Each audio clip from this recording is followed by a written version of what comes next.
It has not been a great year for woke projects in media, from movies to TV to video games. So that begs the question, is 2024 the year that woke dies? Stick around and we'll talk about it.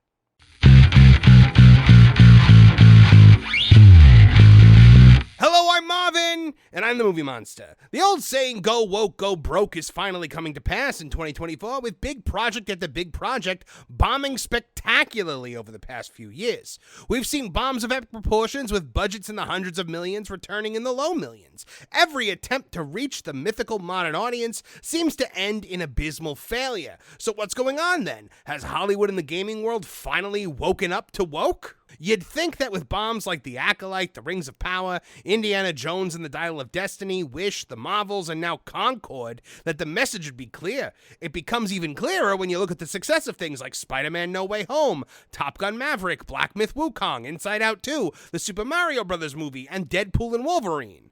People want to be entertained. They want to unplug from reality. They want to just turn their brains off and forget about the mess this world has become and just set their attention on something fun, engaging, and dare I say, entertaining?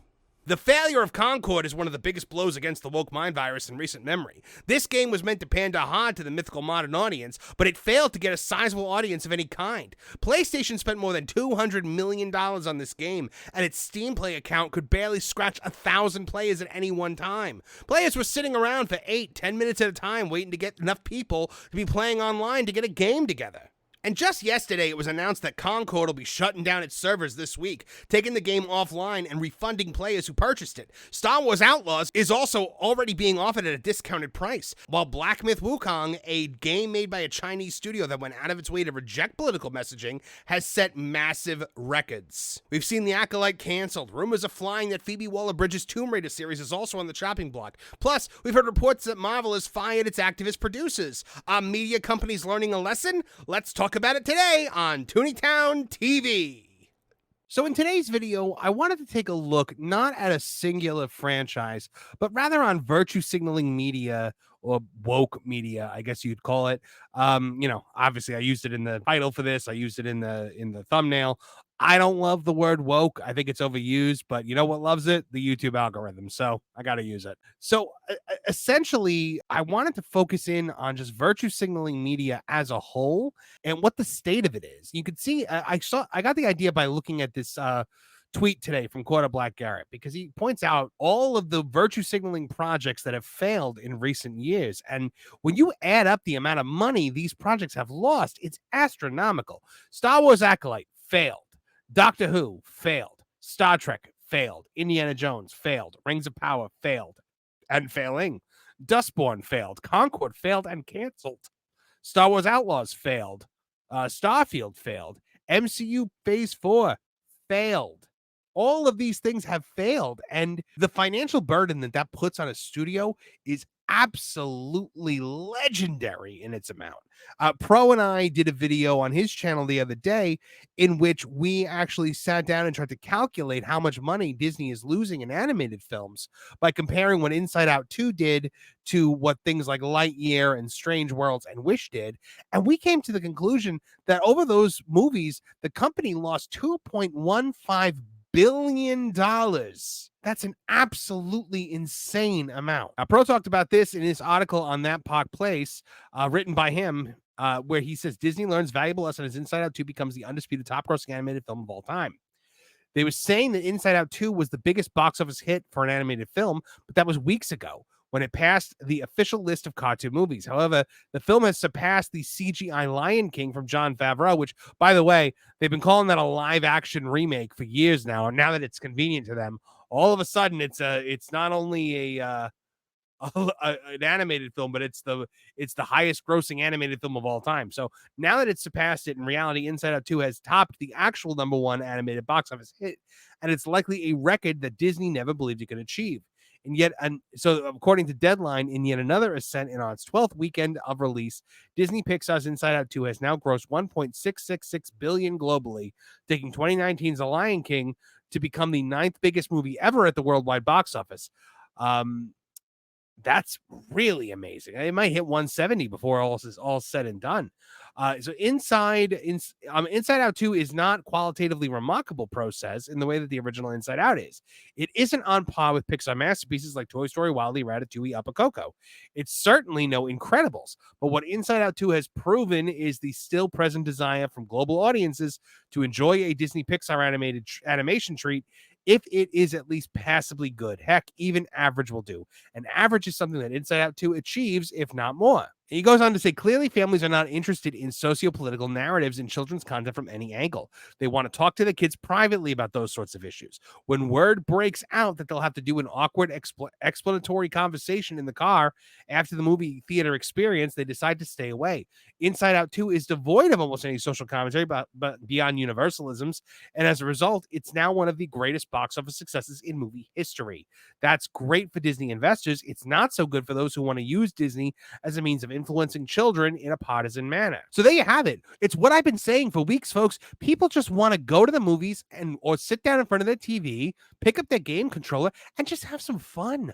They just want to unplug from reality. They want to unplug from the world that we live in today instead of having people write modern day headlines on a brick and heave it at their faces. And what happens when they don't listen? What happens when they refuse to let people just be entertained? Well, let's take a quick look. Now, nowhere is this more prevalent than in gaming right now.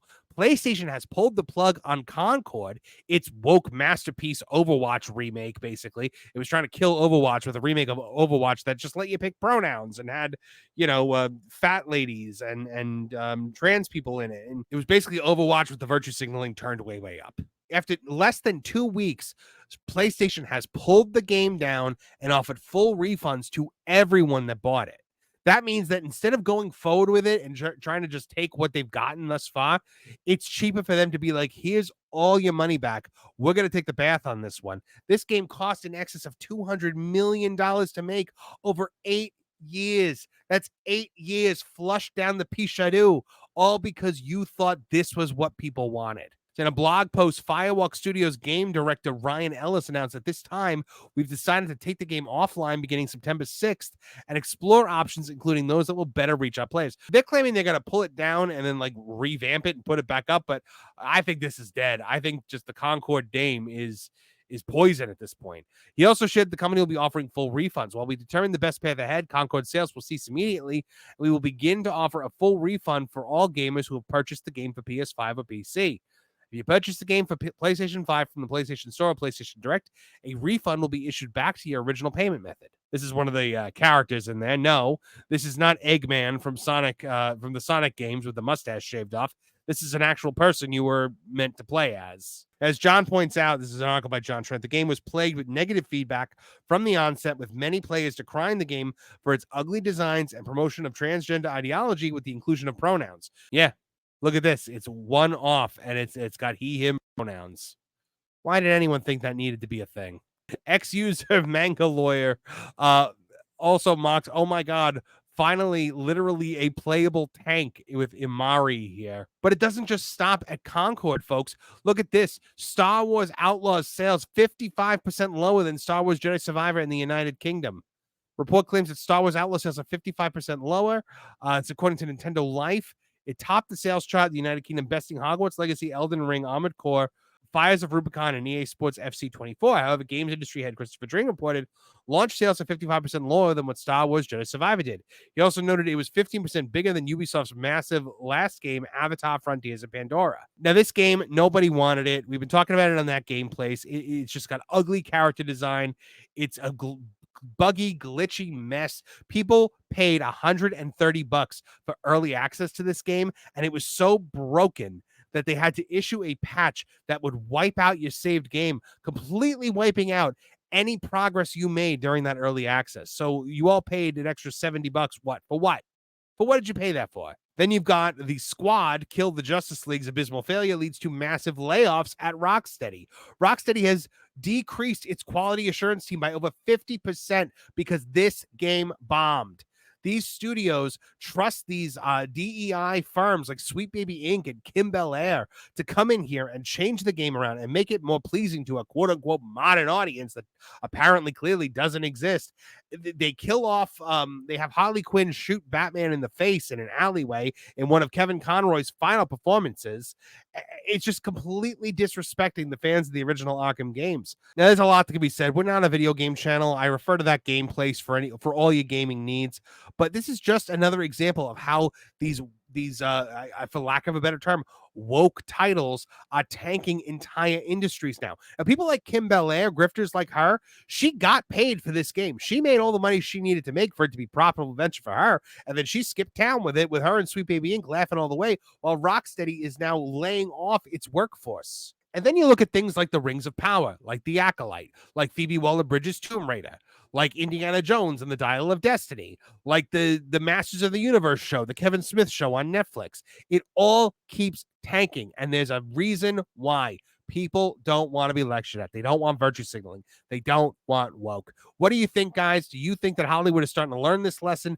Are we going to see a turnaround? If we do, when? Remember, concept to creation is a huge thing here. That's going to take at least 3 to 5 years for any major changes to have any impact on anything that you're going to see on your screen anytime soon. So what do you guys think? Sound off in the comment section below and let me know. With so many woke projects canceled recently, it's hard to imagine a world where Hollywood, and eventually the gaming industry, doesn't reverse course. However, remember that it takes a long time to go from concept to creation in movies and TV, and it takes far longer in gaming. If the entire gaming industry decided right this second that they were done with virtue signaling titles, we wouldn't actually see the change reflected for a good 5 years at a minimum. And in that time, we're going to continue suffering through woke title after woke title, all with the stink of Kim Belair and Sweet Baby Inc. all over it. If Star Wars suddenly reversed course and hired back Gina Carano, booted Kathleen Kennedy, and decided it was going back to the basics with actual storytelling, we wouldn't actually have it in front of us for another 2 to 3 years.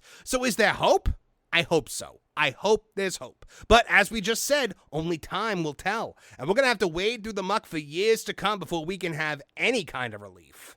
Thanks for joining us today, and I hope you'll all become Tooneytown TV channel members on September 5th when our new membership options become available to the public. There's exclusive emojis and badges, members-only content like Kevin Apollo's thoughts, reaction videos, theme park videos, and more. We're also going to have a members-only live stream where you guys can be a part of the panel, so check it out and become a member. And I hope you'll join us Thursday nights at 8 p.m. EST for Tooney Talk TV, a live stream pop culture podcast where you could join in the conversation and make your voice heard as part of the Tooneytown community. If you liked what you saw here today, please like, share, and subscribe. Click the bell icon to get notified of new videos as they drop. From all of us here at the Tooneytown channels, I'm Marvin the Movie Monster. Now get out of here!